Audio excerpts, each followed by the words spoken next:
Բոլոր ժամանակներում շատ ու շատ գյուտարարներ փորձել են տարբեր սարքերի միջոցով բարձրանալ երկինք։ Ոմանք մարմնին թևեր հարմարացնելով փորձեցին նմանակել թռչուններին, սակայն փորձերը ձախողվեցին եւ մարդը երկինք ճախրեց ոչ թե մկանների, այլ բանականության շնորհիվ։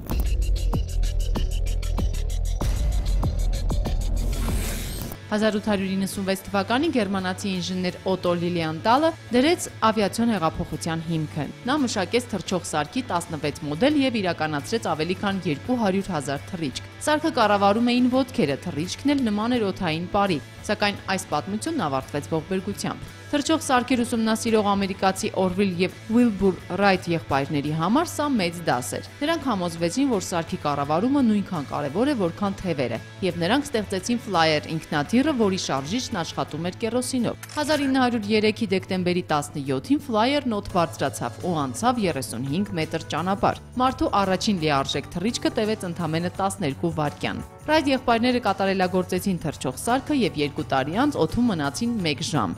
Լուի Բլերիոն նույնպես հետաքրքրված էր թռչող սարքերով։ Նա հասցրել էր տասնյակ ինքնաթիռներ կոտրել, երբ բացահայտեց Ռայթ եղբայրների գաղտնիքը՝ օգտագործել քամու ուղղությունը։ 1 տարի անց կատարելագործելով իր սարքը նա որոշում է ռիսկի դիմել եւ անցնել Լամանշ նեղուցը, որի համար նույնիսկ պարգևատրում էին խոստացել։ Օդում երկար որոնումներից հետո առանց կողմնացույցի գտավ թափահարվող դրոշն ու բարեհաջող վայրեջք կատարեց։ 1 տարի անց ավստրիացի կոնստրուկտոր Իգնաց Էտրիխը ստեղծեց ինքնաթիռ, որը նման էր աղավնու եւ հենց այդպես էլ կոչվեց աղավնի։ Էտրիխի առաջին թռիչքը 300 մետր բարձրության վրա էր, ընդգրկելով ամբողջ Վեննան։ Ինքնաթիռն այնքան հաջող էր, որ գերմանական ընկերություններն սկսեցին դրա սերիական արտադրությունը։ Աղավնին այլևս խաղաղության սիմվոլ չէր։ Այն դարձավ նաև առաջին ռմբակոծող ինքնաթիռը։ Առաջին համաշխարհային պատերազմի ժամանակ ավիացիան նկատելիորեն զարգացավ։ Իտալացի գրավ Ջովանի Կաբրոնին ստեղծեց առաջին հսկա ինքնաթիռը, որն ուներ 9 թև։ Որևէ մեկը չէր հավատում, որ այն կարող է թռչել, բայց 1921-ին տարօրինակ հսկան նույնիսկ օդ բարձրացավ, բայց դա եղավ իր առաջին ու միակ թռիչքը։